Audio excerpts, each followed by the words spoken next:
Hey guys and gals, friends of YouTube, love to fly helis here.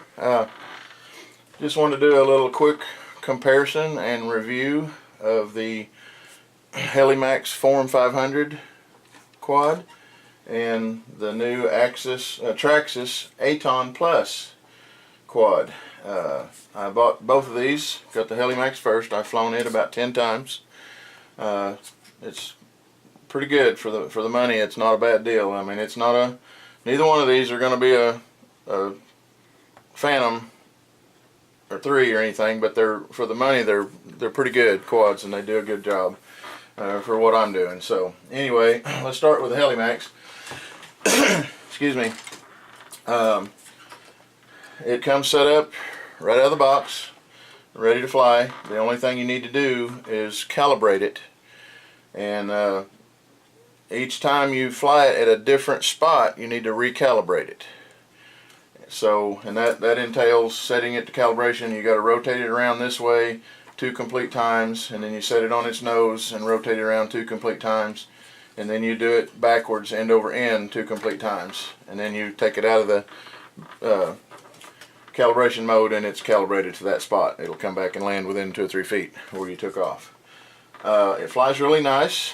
It comes with a fixed camera mount, which, as most of you, anybody that's done this knows, but for you beginners, you're going to get some movement. It's going to be, whatever your quad does, it's going to move. So what I did is I bought this Turret 3-axis gimbal from Hobby King. It was $92 something, $93, and then $6 shipping or whatever. I did have to make a mount. It comes with rail mounts, but they're too narrow. They're made for a Turret quad. So what I did is I took the fixed mount that came with this, I cut these little arms off of that mount, and then I made me a little plywood bracket. I took 2 pieces of 1/4 inch or 1/8 inch ply, cut my hole out in the middle for the motor to fit up in, glued those together, and then drilled the holes and mounted it. And I took these arms and drilled and mounted to this board, and it's solid as a rock. It works great. So I also mounted an on and off switch up under here for the gimbal to turn it on and off.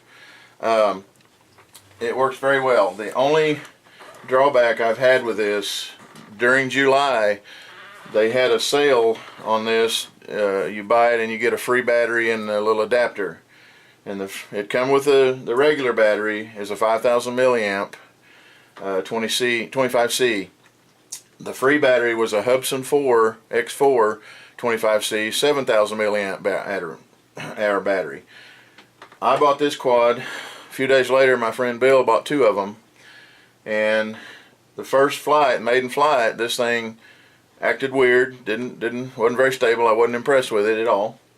And all of a sudden, it just went out of control, flew over our head behind us, landed upside down on the roof of the cafe at our flying field. So I got it out. Didn't hurt it. Scratched it up just a little bit. I cleaned it up, put the other battery in it, flew fine. I did 2 flights that day on the 5,000 milliamp battery. I was getting 10 to 12 minute flights on it. The 7,000 milliamp, the free battery they sent with it, I was getting 8-minute flight if it made it through the flight without going crazy. Long story short, I've flown it many times with the stock battery that came with it, and it's fine, no glitches. But again, I put the 7,000 in there. It flew kind of funny. About 2 minutes into the flight, it went absolutely crazy, had no control. Motors wouldn't shut down, nothing. It went flying up over the top of a tree and hit the ground, broke some parts on it. Then the next day, my friend Bill sent me a video. He said, "What's this? What happened to my quad?" And he's flying along about 80, 90 feet high, and all of a sudden it just shuts down and goes wobbling and falls out of the sky. And I called him up. I said, "Let me guess, what battery did you have in it? The free one?" He said, "Yeah, I had the 7,000 in it." So long story short, these batteries are bad. So any of you that bought this during July with that free Hubsan 7,000 milliamp hour battery, don't fly it in this, and if you've probably already had trouble with it. But anyway, if you have, call Tower Hobbies. Well, they'll have you call tech support. But anyway, they replaced Bill and I's batteries for us with a Traxxas, or not a Traxxas, Durtrax 5,000 milliamp with a star connector. And to replace that, and any broken parts that we had from the crash, they replaced those for us free of charge.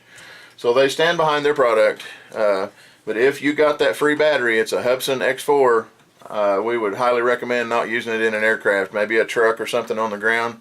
But it's very weak. It for whatever reason, I don't know.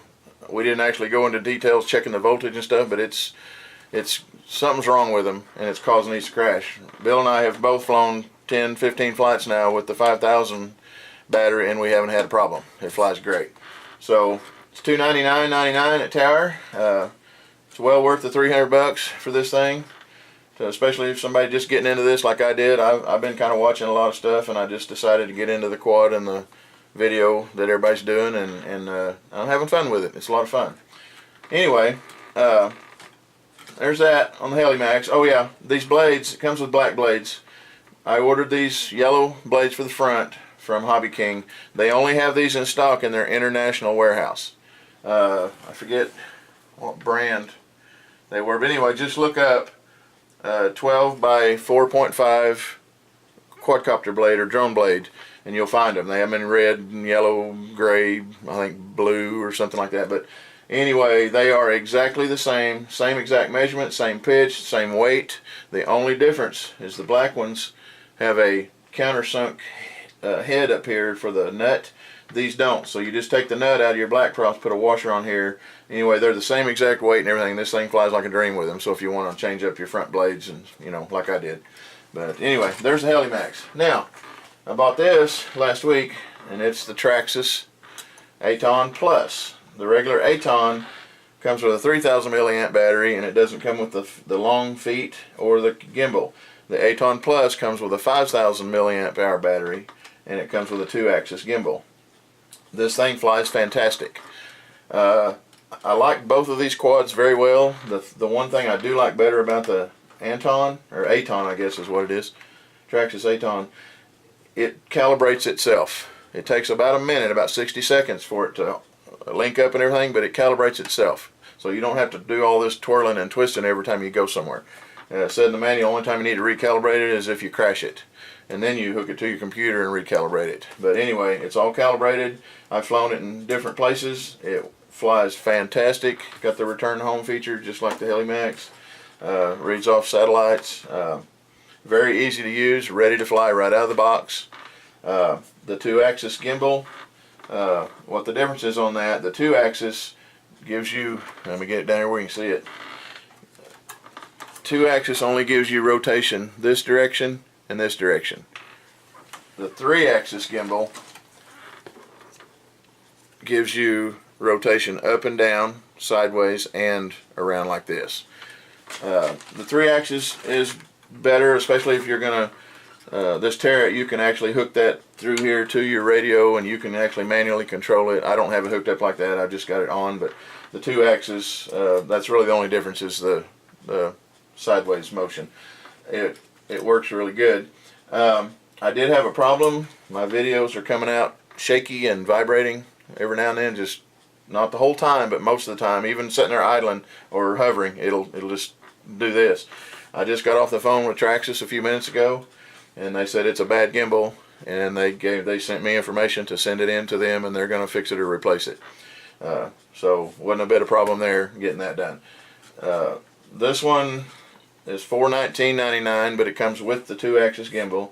This one is $299.99, but it doesn't come with a gimbal. It comes with a fixed mount. Either one of these are a really good quad, I would say, especially for a beginner getting into flying the quads and doing video work and stuff. They're basically fly themselves.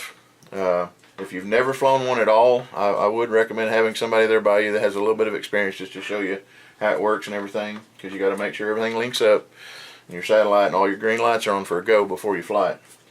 I've got some video on YouTube from this one on my channel, Love to Fly Helis. I have video of this, but I haven't uploaded it yet because it was so shaky and vibrating, so I don't know that I will. But anyway, they are going to replace my gimbal, or fix it, whichever. I'm sure they'll probably just replace it. It's easier for them. This one, the HeliMax, comes with a spring-loaded throttle stick that stays in the center. So when you take off, you have to manually push it up, get it up off the ground, take it to whatever height you want, let it back to the middle, and it hovers there. To make it come down, pull it down, you let off it again, it hovers there. On the Aton, the throttle stick comes all the way to the bottom as if for an airplane or a helicopter. You have a button you push to initiate the blades. It starts them spinning at idle. And then you push up your throttle. It has a screen that shows where you're at, 20%, 25, 50, whatever. You run that up to 50% and it automatically takes off, goes to 10 feet and stops in a hover. From that point on, it won't do anything until you give it an input. The radio also has beeping tones, so you don't have to look down. You can just start pushing your throttle up and it'll beep, beep, beep, beep, beep, beep. And as soon as you get to the 50 mark, it stops beeping, so you know you're there and it'll just hover. So either one of them are really relatively easy to use. This one is a smoother takeoff. It comes back and lands perfect within every time I've flown, it's landed within a foot of where I took off. This one lands within about a foot to 2 foot. The only thing on this one, when it comes back and lands, for whatever reason, it wants to kind of bounce a little bit. It'll sit down and then it'll raise up, and it's moving through for it's trying to find that exact spot, and it'll do that 4 or 5 times, and then other times it'll just sit down. But other than that, there's no other problems we've had with it other than that battery, and it flies really good. I would recommend either one of these for the money. If you don't want to spend $1,000, $1,500, $2,000 on a big DJI Phantom, they're not that they're bad, they're great, they're awesome, and there's many more out there on the market that are awesome big quads that are very expensive. You can pay $5,000 for one. But for somebody on a budget or just getting into this that wants to try it, this is a lot less money, but yet it works really well. You look at my videos from this on YouTube, they're just rock steady. Now, not the maiden flight. It had the fixed pitch on it, or the fixed gimbal, so it's wobbly. But I did another one at my friend's house, and it's just rock steady, and you can see what the gimbal does. So for a beginner or somebody with a budget, either one of these work really well. I ended up, like I said, the Aton was $419.99. Comes with a radio gimbal. Put your own camera in it, and by the way, this gimbal will only fit a GoPro 3 or GoPro 4. That's all that will fit in here. I have a Turnigy action cam on this one. The only difference is the body is thicker from front to back, so it won't fit in the Aton gimbal. The Turret gimbal comes with 2 sets of screws, so it fits this or a GoPro 3 or 4. So that's the only difference there. Either one of these are good quads. We're having a lot of fun with them, and I'll get more videos of them up later. But I just wanted to kind of let you guys know what I thought about them, and I would recommend them. And they're pretty easy to fly, if you have any experience at all, they're real easy to fly. And if your orientation, if you get too high or too far out and you lose your orientation, just hit your return to home button and it'll come back and land right where it took off. So we're having a lot of fun. Hope to get many more videos of these up soon, and I hope this helped any of you guys out there that are planning on buying one or looking at them or whatever. So, alright, thanks for watching.